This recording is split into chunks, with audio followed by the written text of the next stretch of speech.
L'Allemagne brûle, Berlin est en ébullition. La fin d'une époque. Ces dernières 48 heures, la capitale a basculé dans le chaos. Une foule furieuse se presse devant le Kanzleramt. Des milliers de citoyens osent braver l'État, menés par des figures controversées comme Xavier Naidoo. Pourquoi risquent-ils tout? Parce que, pour eux, trop c'est trop. Le gouvernement Merz a négligé la société pendant des années, et aujourd'hui, la confiance est rompue.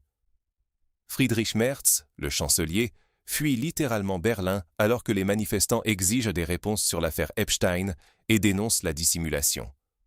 La police parle de 750 personnes, mais les vrais chiffres dépasseraient 2000. Pères, mères, jeunes, tous réunis contre l'autorité. Ce n'est pas un simple incident, c'est le signal d'alarme d'un peuple en colère, décidé à ne plus se taire. S'ils échouent, le gouvernement resserrera son emprise autoritaire. S'ils réussissent, c'est tout l'ordre politique qui peut s'effondrer. Mais comment en est-on arrivé à ce point de rupture historique? Voici le crash-course sur 48 heures qui ont bouleversé la République. Tout a commencé avec une simple question. Pourquoi le gouvernement refuse-t-il de faire la lumière sur ses liens présumés avec l'affaire Epstein? Très vite, la rumeur enfle. À Berlin, plus de 2000 personnes, familles, étudiants, citoyens ordinaires, descendent dans la rue. Ils exigent des réponses, de la transparence. Mais au lieu d'écouter, le gouvernement Merz verrouille le Kanzleramt, coupe court au dialogue et envoie un signal. Circulez, il n'y a rien à voir. Résultat, la colère se propage comme une traînée de poudre. Mais ce n'est que le début. En parallèle, la nouvelle Wehrpflicht, le retour du service militaire obligatoire, met le feu aux poudres. Depuis des semaines, le fameux questionnaire imposé à tous les jeunes de 18 ans, les convocations pour les tests médicaux et maintenant cette Bedarfswehrpflicht par tirage au sort. Tout ça, c'est la goutte de trop. Les jeunes fulminent, les réseaux sociaux s'enflamment. Ce qui n'était qu'un mouvement scolaire se transforme en l'une des plus grandes mobilisations de la jeunesse depuis des décennies. La tension explose devant le Kanzleramt. Vers 14h30, des centaines de manifestants brisent les barrages. La police débordée n'arrive plus à contenir la foule. Si Merz veut la guerre, qu'il y aille lui-même, scande une voix au mégaphone. Dans tout le pays, les rues sont bloquées, les pancartes fleurissent. Merz muss weg, non à la conscription, rendez-nous notre avenir. Face à cette vague, l'État durcit le ton. Amendes, menaces d'exclusion, intimidation jusque dans les écoles. Certains directeurs osent même affirmer que protester, ce serait faire le jeu de l'AfD.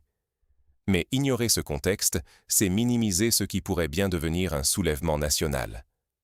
Mais derrière ces manifestations et cette colère populaire, quel est le vrai conflit qui déchire l'Allemagne aujourd'hui? La fracture entre le peuple et le pouvoir n'a jamais été aussi profonde. Beaucoup d'Allemands ont aujourd'hui le sentiment que l'État ne les sert plus, mais les trahit. Au cœur de la colère, la conviction que le chancelier Merz sacrifie la souveraineté allemande sur l'autel des intérêts américains. Les décisions majeures, notamment sur la politique militaire, semblent désormais dictées à Washington, pendant que les jeunes Allemands sont sommés de payer le prix fort. Pourquoi devrait-on envoyer nos fils et nos filles dans des conflits qui ne nous concernent pas? Depuis quand un président américain décide-t-il où partent nos soldats?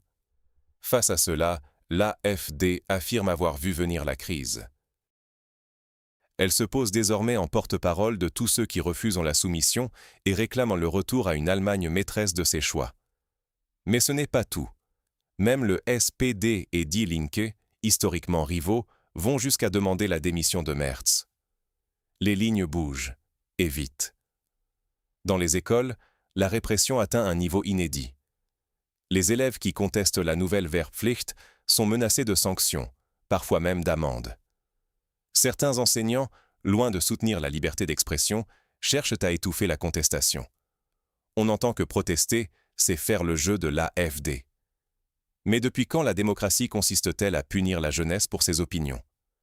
Des témoignages accablants évoquent des cours transformés en tribunes politiques, où l'on glorifie la politique étrangère de l'Ukraine et diabolise ceux qui critiquent la ligne gouvernementale. Et pendant que la rue gronde, les médias dominants, eux, minimisent ou déforment l'ampleur du mouvement. Ils insistent sur les dérapages, occultent la diversité des manifestants et évitent de poser les vraies questions sur la légitimité d'un pouvoir qui gouverne contre sa population. Si la fracture continue de s'agrandir, c'est l'unité du pays, la paix civile et même notre avenir démocratique qui sont menacés. Mais cette crise explosive peut-elle encore s'aggraver? Jusqu'où peut aller l'escalade? C'est ce qu'on va voir tout de suite. Et si l'ordre établi s'écroulait? Aujourd'hui, le mouvement de contestation a largement dépassé les frontières de l'AfD. On voit maintenant dans les rues des jeunes, des familles entières, même d'anciens électeurs de la CDU, tous réunis dans un même cri de révolte. À Berlin comme à Stuttgart, ce sont des milliers de lycéens qui refusent d'être enrôlés dans une armée destinée à servir des intérêts étrangers. Leur désobéissance, pourtant pacifique, s'est heurtée à une répression féroce. Avertissements, amendes, convocations, tout est mis en œuvre pour étouffer la contestation. Mais loin de s'éteindre, la colère enfle. La CDU, pilier historique de la stabilité allemande, se fissure sous la pression. Certains de ses membres rejoignent discrètement l'AfD, d'autres quittent le parti, incapables de cautionner la ligne dure du gouvernement Merz. Les sondages sont sans appel. L'AfD pourrait bien rafler plusieurs régions et même viser la direction du pays. Le contrat social, ce pacte implicite par lequel l'État garantissait sécurité et prospérité, semble rompu. Plus de certitude pour l'avenir, ni chauffage, ni confiance. Le peuple réclame des élections anticipées, un vrai débat, une refondation. Face à cette vague de mécontentement, le gouvernement s'enferme dans une logique autoritaire, multipliant censures et sanctions, quitte à menacer la liberté d'expression elle-même. Le risque est immense. Si rien ne change, l'Allemagne pourrait plonger dans une instabilité durable, voire dans une radicalisation qui mettrait en péril l'avenir même de la démocratie. Mais alors, face à ce possible basculement, que pouvons-nous vraiment retenir de cette crise? Et surtout, comment agir, individuellement ou collectivement, pour peser sur la suite des événements? Au cœur du tumulte, comment ne pas céder à la peur et reprendre le contrôle?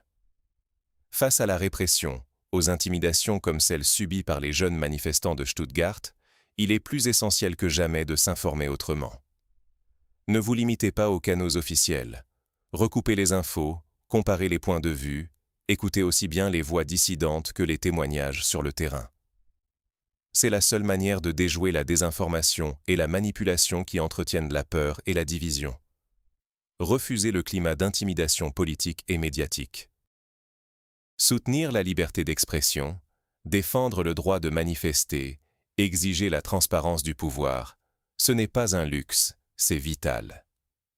Même si le gouvernement cherche à dissuader la contestation par la menace ou les sanctions, la résignation n'est pas une option.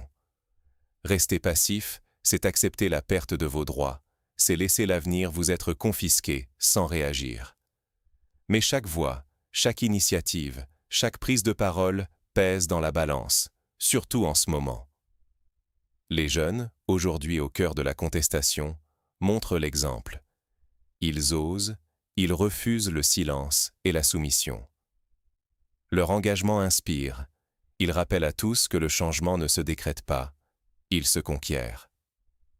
Ne sous-estimez jamais la force collective d'une société qui se mobilise pour ses droits. Si l'Allemagne vacille, ce n'est pas seulement le gouvernement Merz qui est en cause. C'est un modèle de démocratie qui se retrouve à l'épreuve. Ne détournons pas le regard. La crise allemande est un avertissement pour tous ceux qui tiennent à la liberté. Le choix vous appartient, chaos ou renouveau. À l'heure où les rues de Berlin vibrent sous les clameurs de la contestation, où la défiance envers le gouvernement Merz atteint des sommets inédits, une question s'impose. Que va-t-il rester de l'Allemagne que nous connaissons? Ce n'est plus seulement un débat sur une coalition, ni même sur une réforme de la Wehrpflicht ou la politique énergétique. Ce qui se joue sous nos yeux, c'est la remise en cause profonde du contrat social. Face à l'autoritarisme croissant, à la tentation de museler la dissidence et à la montée de l'opposition menée par l'AfD, c'est l'avenir même de la démocratie allemande qui vacille. La colère ne vient plus seulement des opposants traditionnels. Elle traverse les générations, explose dans la jeunesse, fédèrent des camps autrefois irréconciliables. Quand plus de 2/3 des Allemands voient dans la progression fulgurante de l'AfD une réaction directe à la politique de Merz, et que près d'1 sur 2 imagine ce parti diriger bientôt plusieurs Länder, la fracture dépasse les clivages classiques. L'ultimatum est posé, non plus seulement à un homme ou à une coalition, mais à tout un système qui, selon beaucoup, a trahi ses promesses. Dans ce contexte, chaque silence devient un consentement, chaque commentaire, chaque partage, chaque prise de parole pèse lourd. Ceux qui veulent imposer leur ordre, au prix de vos droits, de votre sécurité, de la liberté d'expression de vos enfants, comptent sur votre fatigue, sur votre résignation. Mais rappelez-vous, l'histoire ne se fait pas sans les citoyens.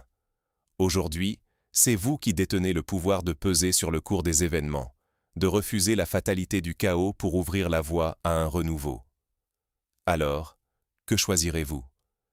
Laissez vos idées dans les commentaires, échangez, interrogez, car c'est par le dialogue et la vigilance que nous pouvons éviter le pire et imaginer un lendemain à la hauteur de nos valeurs. Merci de nous avoir suivis et surtout, restez engagés, car l'avenir de l'Allemagne, et peut-être bien au-delà, se joue maintenant, ensemble.